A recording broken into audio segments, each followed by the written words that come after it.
this Snow White is even worse than expected. There are certain fundamental truths about this world This movie came out. which are so universal that anyone, no matter their race, colour or creed, can pretty much agree on them. 1. Never trust a post-Vindaloo fart.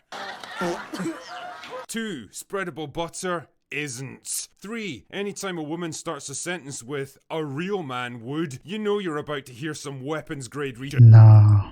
And to that not so illustrious list, we can add that the Snow White live action remake was, without a doubt, one of the worst ideas in the whole history of entertainment. Why even make live action? Possibly the most predictable of all failures, a project And do all animation or all human, and conceived for all the wrong reasons, starring all the wrong people, pushing all the wrong messages, and telling the entirely wrong story. After all the delays and the controversies and the speculation that have been swirling around it for what feels like decades now, it was actually kinda weird to finally sit down and just watch this thing. Like meeting a celebrity after following their career for years. Not a good kind of celebrity more like a Jimmy Savile kind of celebrity. The kind that you're discreetly warned never to get into a lockable room alone with.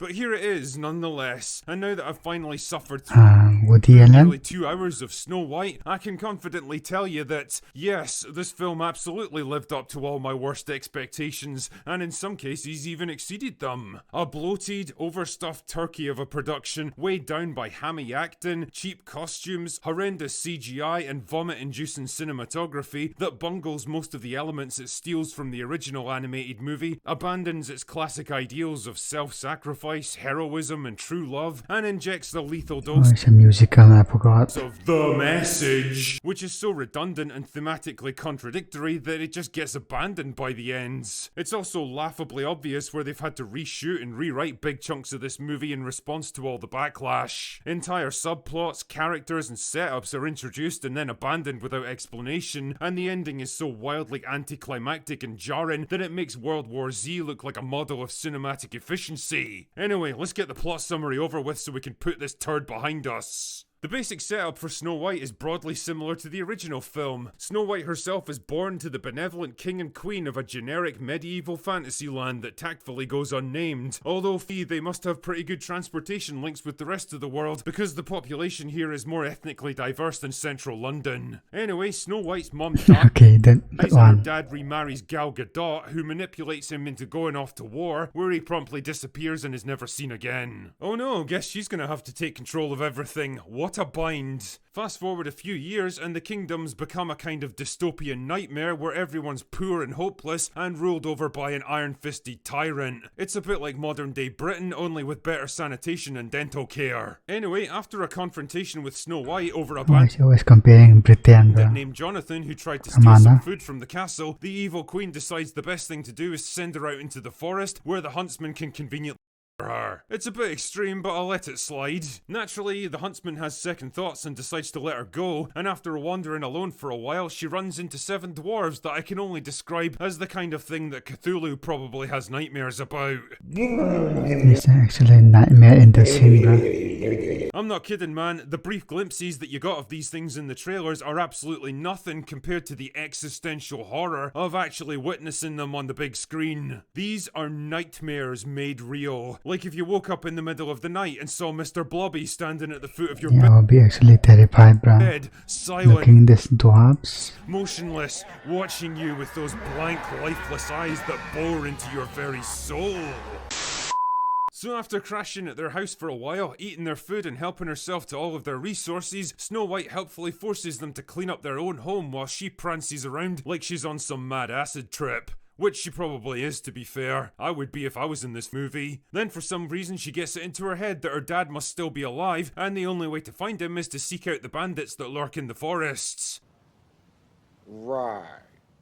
So naturally, she runs into Jonathan about 5 minutes after leaving the house so that the rest of the plot can happen, and he protects her from the evil queen's soldiers by taking an arrow that was meant for Run that quick. her, so she brings him back to the dwarves to get fixed up. Oh yeah, you know those rickin' Starbucks baristas from those early set pictures that everyone thought were the dwarves? Well, those are the bandits, who are actually out-of-work actors forced to become thieves because the evil queen's taxation policies shut down their entire industry.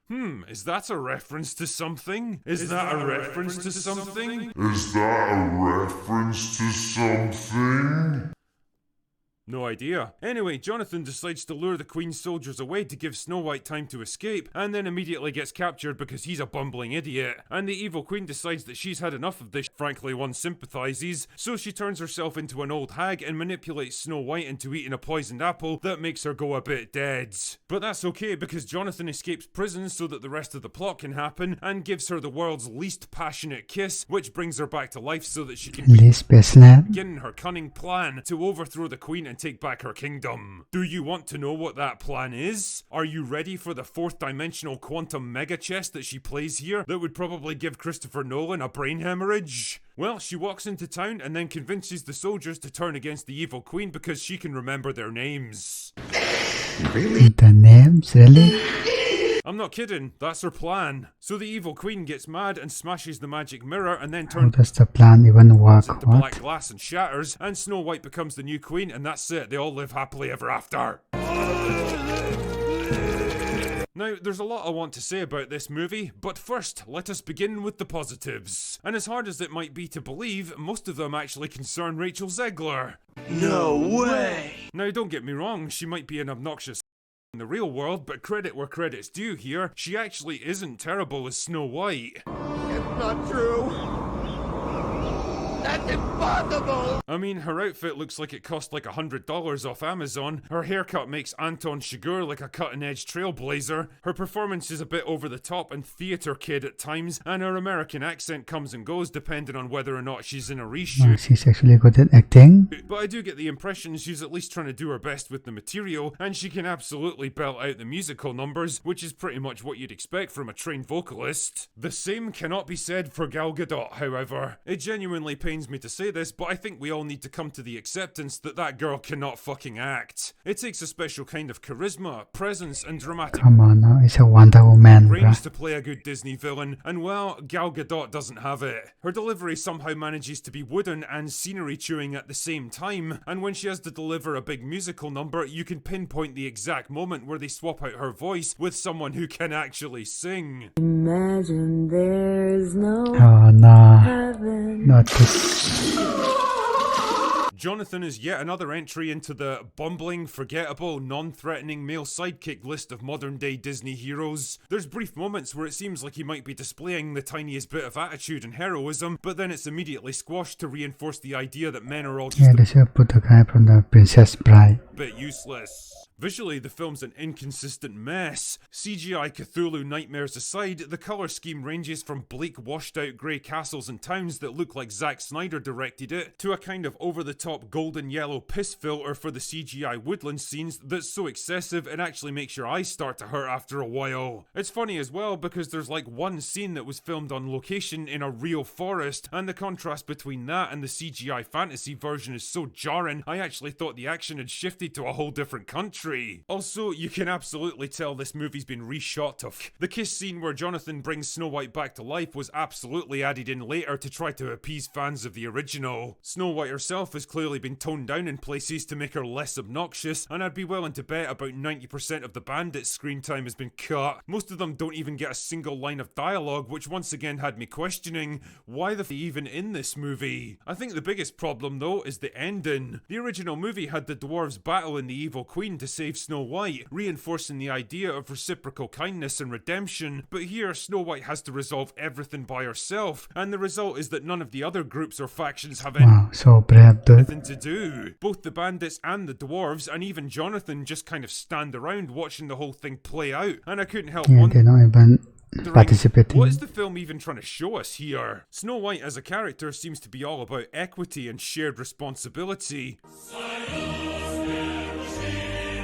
rather than privilege and greedy self-interest, but when it comes to the crunch, she ends up having to do basically everything herself, which negates the very point the movie's been trying to make for the past 2 hours. It's this fundamental inability to understand what it's even trying to say, beyond the crushingly tired princess who saves herself trope that's now become the very cliche it worked so hard to overturn that proves to be the film's real undoing. In short, Snow White is a modern day mess, a film that's basically been a disaster from start to finish, and now that it's finally actually out there and I've reviewed it. It's something I'm very much looking forward to tossing on the ash heap of history. Do yourself a big old favour, save yourself some time and money and Okay. go watch the original instead.